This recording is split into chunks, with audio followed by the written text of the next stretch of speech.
आरबीआयने आगामी काळासाठी ECL direction 2026 ची नियमावली जाहीर केली आहे। यामुळे पुढील वर्षापासून 62% लोकांना गृहकर्ज आणि वाहन कर्ज मिळणं अवघड होणार आहे। वाचून आणि ऐकून धाकधूक वाढली ना, नेमकं आरबीआयने कोणते नियम जारी केले आहेत, हे नियम कधीपासून लागू होणार आहेत, याबद्दल सविस्तर जाणून घेण्यासाठी हा व्हिडिओ शेवटपर्यंत नक्की पहा। नवीन नियमावली कधीपासून लागू होणार? आरबीआय कडून जारी करण्यात आलेले नियम 1 एप्रिल 2027 पासून लागू होणार आहेत। या नियमांमुळे बँकिंग क्षेत्रात मोठे बदल होणार आहेत। याचा थेट परिणाम सर्वसामान्य कर्जदारांवर होण्याची शक्यता आहे।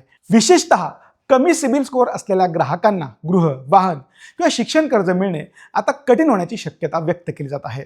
या नव्या नियमांचा बँकांवर होणारा परिणाम आहे तरी काय?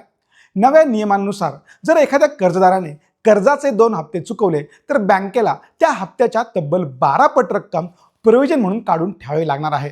यामुळे बँकांच्या नफ्यावर मोठा परिणाम होण्याची शक्यता आहे। एका अंदाजानुसार बँकांचा नफा 42,000 कोटी रुपयांनी घटू शकतो। सध्या कर्ज बुडाल्यानंतर 90 दिवसांनी तरतूद केली जाते, परंतु आता कर्ज थकताच ही रक्कम बाजूला ठेवावी लागणार असल्याने बँकांच्या कामकाजात मोठा बदल होणार आहे। बँकांचा भर आता प्रीमियम ग्राहकांवर।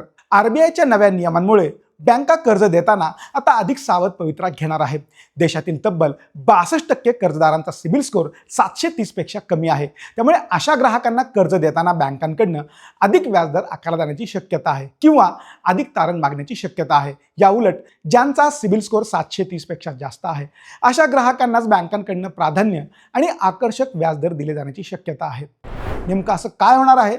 आता तुम्हाला हे नियम ऐकल्यानंतर तुमच्या मनात नेमकं काय होणार असा प्रश्न निर्माण झाला असेल, तर एका छोट्या उदाहरणातून आपण समजून घेऊयात।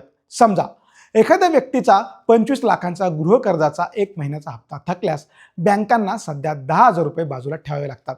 नव्या नियमात ही रक्कम 25,000 रुपये होईल। 31 ते 60 दिवस हप्ता थकल्यास यासाठी 2.25 लाख रुपये बाजूला ठेवावे लागतील। तर 90 दिवसांपेक्षा जास्त कालावधीसाठी आतापर्यंत 3.75 लाख रुपये तरतूद करावी लागत होती, जी आता 5 लाख रुपये करण्यात आली आहे। या संपूर्ण घटनेवर तज्ज्ञांचं मत आहे तरी काय? या नव्या नियमांमुळे बँका ज्या ग्राहकांकडे अधिक जोखीम आहे त्यांच्याकडनं अधिक व्याज वसूल करतील। यामुळे बँका वसुलीवर अधिक लक्ष केंद्रित करतील आणि भविष्यातील संभाव्य बुडीत कर्जाचा अंदाज घेणे बँकांसाठी सोपे जाईल, असे मत फेडरल बँकेचे chief risk officer Damodaran C यांनी व्यक्त केलं आहे।